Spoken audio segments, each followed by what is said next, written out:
I want to begin by asking you 3 questions. Number 1, are you interested in creating an organization where your people have a huge amount of pride and commitment, totally committed to your organization, and have great innovation and creativity? How many of you are willing to do that?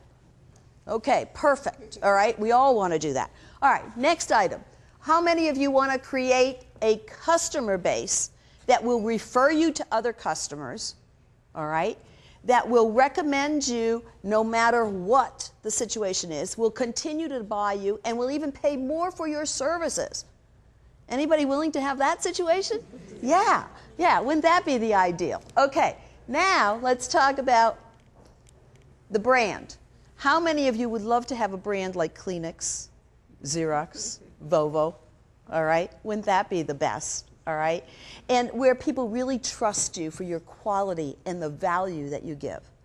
All right, everybody on board with me? All right, that's what we're going to be talking about today. That's what I want to show you how to do. And I'm not going to be talking about the typical customer service types of things.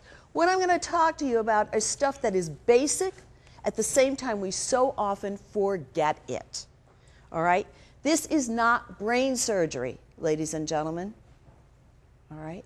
We've all heard this before. At the same time, we don't practice it. And I'm hoping to give you some examples as well. I'm going to talk about the concepts, and then I'm going to share with you what some of the best companies in the world have done and how they've achieved it. All right, let's get started.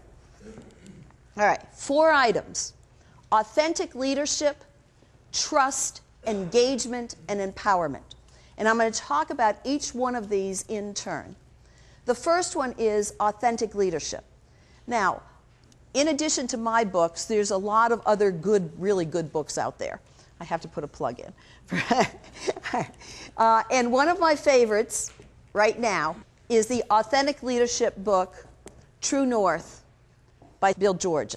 And in your handouts, you actually have a 2-page summary of what's in this book. But let me just highlight for you. One of the things that he talks about in here is what he calls authentic leadership. Let me begin by saying leadership is the engine. It is all about the leadership that you offer in your organizations. Without that, it's not going to work. You can have the best products in the world. You can have all the customers that you want. You've got to have a great distribution system, all right? The other thing is you have to have extreme efficiency in the processes and the procedures in your organization. These are the keys for success. But the 5th key for success is the most powerful, and that is the organization. It's all about the people. Companies don't solve problems, people do. If you don't take anything else from this presentation, remember that. Companies don't solve problems, people do. And that's why the leadership is so important.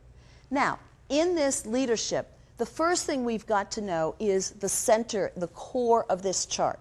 And the core of this chart says, you've really got to be self-aware. You've got to know yourself. You've got to know your strengths. You've got to know your weaknesses. You've got to know what brings you to work every day. You've got to know what makes you tick. You've got to have that passion. And if you don't have that, you're not going to be a great leader. The other thing you have to do is the top part of this, all right? And that is all about the values and the principles. I'm going to talk about each one of these very briefly. All right, the self-awareness. I talked about you've got to understand yourself because you will always be the hardest person to understand. And you will be always the hardest person to manage. All right? I have CEOs that come to me all the time, Diane, am I doing a good job? Am I doing this? It's lonely at the top. It's really lonely at the top. I have department managers that say the same thing. Are we going to make this happen? It's so hard to manage yourself. And it's only when you are grounded in yourself that you can really make a huge difference in your organizations. That's what it's all about. All right? The other one is practicing these solid values and principles. Know exactly who you are, what are the values and principles by which you're going to operate this business. And in doing so, you will spread that word to everyone else in the organization. and they will operate by those values and principles, and I'm going to share with you some of those as well. Pursuing that purpose with passion. It's all about the passion. If you don't love what you're doing, stop doing it. Why?